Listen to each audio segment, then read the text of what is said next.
Yes, Alternative London is sort of social enterprise which employs young creative people to be tour guides in the East End of London. We want to show people a kind of up-to-date view of the city, but also talk about everything that's happened to bring us to where we are today.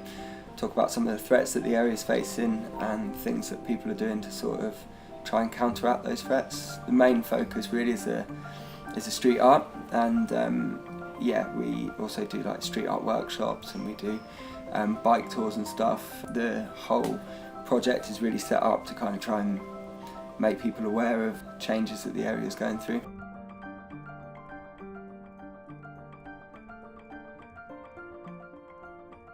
Everything over the last sort of 300 or 400 years historically that's brought it to this point. It was an ex-industrial area, so there's a lot of abandoned old buildings that artists started moving into. They weren't exactly beautiful, so artists wanted to put their own stamp on them. No one cared about them back then. Also, there was a lot of bomb sites from World War II in East London, so that contributed to it. It's generally people sort of taking ownership of an area that was previously completely unloved and just giving it a little bit of love and a bit of attention, and that was mainly it. It was generally people doing it for themselves more than anything else.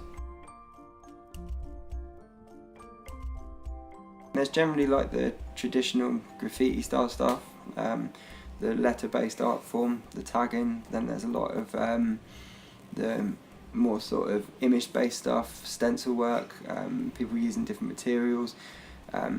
So that there's a huge array of materials, a huge array of different kinds of artwork. But what we're seeing now as well is a lot more different approaches towards the street art. There are still people out there that are trying to use it as a platform to voice their messages, their opinions, political statements.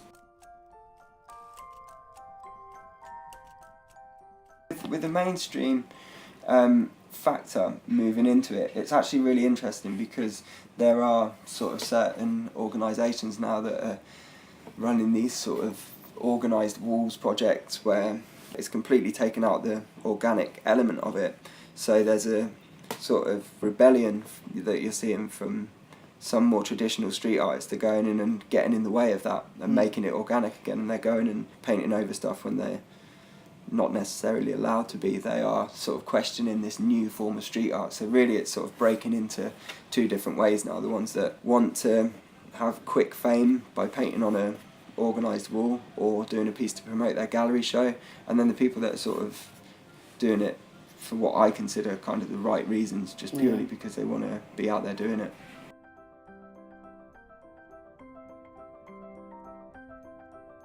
Some of it is vandalism, but so is knocking down perfectly good buildings and building huge ugly tower blocks as well. That's also vandalism. Vandalism can come in many different forms. Putting up a huge advertising banner that looks really, really ugly that you can't look away from, that's vandalism.